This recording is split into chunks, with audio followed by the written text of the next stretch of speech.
Okay, so I'm gonna sew the buttons on my pajama pants next. So here's my buttonholes for my fly. Here's my thread. And I'm gonna cut a piece of thread that's like a yard long. So I'm gonna go from my fingertips to the middle of my chest, and I'm just gonna cut it. All right, so not anything super complicated. Set my thread out of my way. I have my buttons are here, so they're ready for me to work with. My thread, my needle, thread my needle, whoops, maybe.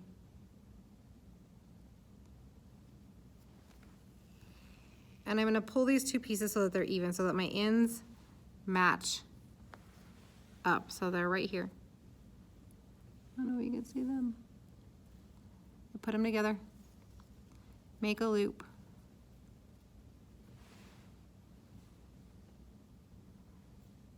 Twist it through. And pull it down. Okay, that goes on the inside of my pants. Now, for those of you video gamers who have way better eye-hand coordination than me, you're gonna rock at this. All right, you get to decide which way you want your buttonholes to go, whether you want them to be horizontal or whether you want them to be vertical. I'm just gonna go with horizontal. I center it over my buttonhole, and I'm gonna go from the back, maybe, right? Telling you, all you gamers will do way better than me. Up and down through the other hole. Because this is not a functioning buttonhole, I can just have it down to my fabric. Maybe.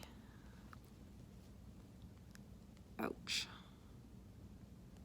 If you need a thimble to do this with so you don't impale yourself, please feel free to grab one, because I did totally stab myself, but not bleeding. And you're going to just pull this down tight. If you're gonna have a functioning buttonhole, you have to actually leave a little bit of space between the two so that your piece of fabric can go over the button and still like fit and not be super tight so you don't break your thread. All right, so here's the deal. Oh dear. We are gonna repeat this process. The goal is to go like basically down and up in the same hole so that it's nice and neat on both sides. We've got a double thickness of thread right here. I go way more times than I probably need to. I'm gonna use up most of the thread that I have on here, going around and around. Pulling it tight because I don't need the extra space. And the goal is to have our back look just as neat as our front. No, I'm not always successful at that. And once the button is secured on here, we just tie a knot in the back, not the front, because we don't want anybody to see it.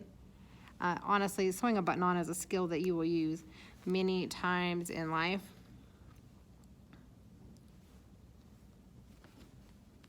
All right, so I think I'm gonna go a couple more times around here, and then I'll tie my knot, just because I don't want, it's not gonna come off. So on the back, I go through and catch my threads in a little bit of fabric. Ooh, not that much.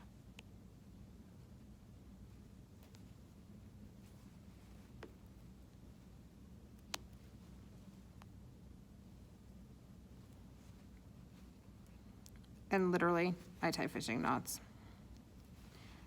The point is that it has to be a knot that's not going to come out. So I've got it looped. I have this extra piece, 1, 2, 3, 4. I send my needle through that hole and I pull